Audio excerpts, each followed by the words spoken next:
La terre, elle ne ment jamais. Nous venons de la terre et nous retournons à la terre. Tout porte à croire que la terre est cet élément dont l'homme ne pourra jamais se défaire. Nous marchons sur la terre, nous bâtissons nos maisons avec la terre et mieux encore, nous tirons de la terre des éléments nécessaires à notre subsistance.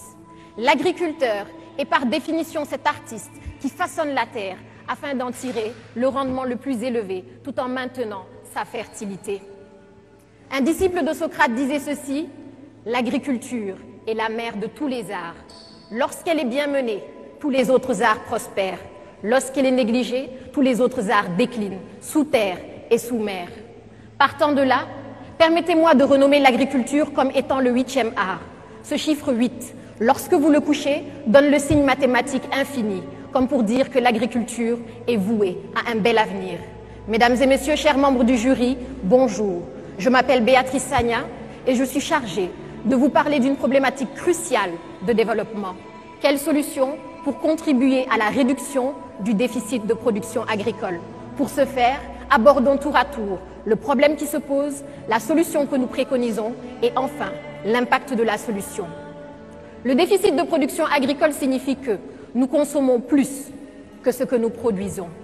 Et la direction de l'analyse, de la prévision et des statistiques agricoles sur la campagne 2012-2013 notait un déficit de plus de 900 000 tonnes pour le riz, 738 pour le gombo et 10 tonnes pour l'aubergine. Vous n'avez rien remarqué? Chacun des produits que je viens d'énumérer entre dans la composition du tchèb, autrement dit notre tchéboudienne, est en partie importé. D'ailleurs, nous importons plus que nous n'exportons. En 2013, c'est 222 milliards de francs que nous avons déposés tout juste pour importer le riz. Cela correspond à 4000 maternités modernes comme celle de la région de Oussouye. Pourtant, l'agriculture sénégalaise dispose d'atouts considérables. Des ressources en eau, 30 milliards de mètres cubes.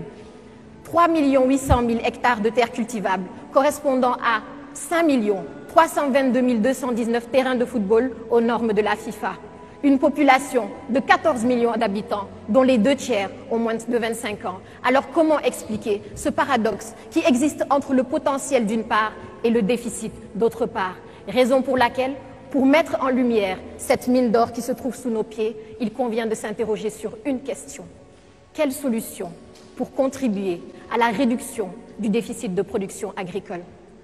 De l'indépendance à nos jours, l'agriculture a connu la création de sociétés comme la SRAED, la Sonacos devenue Sunéor avec les socialistes, de plans et programmes comme le REVA, la Goana avec le président Wade, PRACAS avec le président Macky Sall. Et si chacune des actions entreprises a permis de réduire ce déficit, il convient d'être encore plus percutant. Mais comment? Les experts de l'agrobusiness et de l'agronomie s'accordent à dire qu'il y a 5 facteurs clés de succès pour une agriculture productive. L'eau, la terre, une main-d'œuvre qualifiée, la mécanisation et le financement. Notre solution englobe ces 5 axes et se veut inclusive. C'est pourquoi nous avons opté pour les domaines agricoles communautaires comme solution pour réduire le déficit. Mais les DAC, c'est quoi?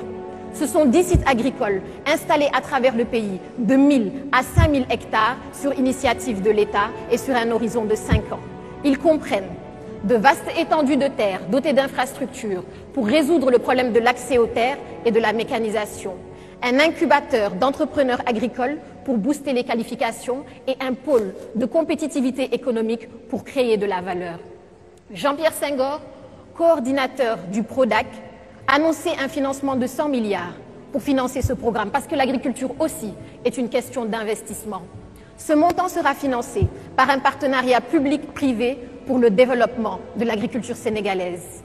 Notre solution a d'ores et déjà produit des impacts considérables et le premier DAC de Itato, dans la région de Kédougou, en est un exemple palpable.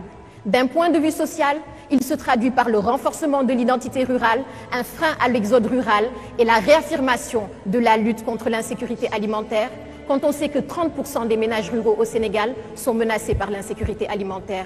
D'un point de vue économique, il se traduit par l'augmentation du pouvoir d'achat des ménages, avec la création de 300 000 emplois sur un horizon de 5 ans. Et enfin, sur le plan environnemental, il se traduit par la préservation de la nature à travers la sensibilisation des acteurs, à travers les formations PRODAC. En définitive, nous avons opté pour les domaines agricoles communautaires comme solution et moteur de la croissance inclusive d'une agriculture qui nourrit ses hommes et nourrit les autres secteurs de l'économie. Mesdames et messieurs, ces dernières semaines, nos déplacements de l'entreprise agricole Tropicasem aux fermes de Bayard ont suscité en moi la vocation d'appartenir au ballet de l'agriculture. Et si ce ballet est assimilable à une chanson, alors je laisserai tout dans la chanson. Parce que la terre, elle ne ment jamais. Je vous remercie. Merci Béatrice de l'équipe CESAG, sous vos applaudissements. Une première épreuve intense.